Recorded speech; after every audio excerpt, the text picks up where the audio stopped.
அப்புறம் இன்னொரு முக்கியமான விஷயம், விஜய் சாரை வந்து செருப்பால் அடிச்சிங்கல்ல, இது வரைக்கும் தேமுதிக பகிரமாக மன்னிப்பு கேட்கல. இன்னார் தான் அடித்தோன்னு சொல்லிட்டு எவனும் வந்து உண்மையை ஒத்துக்கரல. நீங்கள் என்ன அவ்வளோ பெரிய ரவுடிங்களா?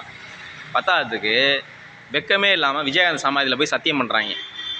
சத்தியம் பண்ணி இனிமேல் நாங்கள் குடிக்க மாட்டோம். அப்போ குடியார பயிலோ தானே நீங்கள் போய் விஜயகாந்த் சமாதியில் சத்தியம் பண்ணுறீங்க. அத்தனை கேமராவும் பதிவாயிடுச்சு. அப்போ நீங்கள் குடியார பயிலோ தானே? விஜய் சார் உங்கள் வீடு தேடி வர்றாரு, அவரை பத்திரமா அமுச்சு வைக்காமல் செருப்பால் அடித்து அவமானப்படுத்தி அனுப்புகிறீங்க. அப்போ நீங்கள் ரவுடி பசங்க தானே?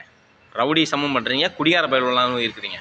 அப்படிங்கிறப்போ நீங்கள் பகிரமாக நேர்மையாக மன்னிப்பு கேட்டு உண்மையை ஒத்துக்கிட்டு சரண்டர் ஆகலைனாக்க தமிழ்நாட்டுக்குள்ளே ஒரு தொகுதியில் கூட ஜெயிக்க முடியாது.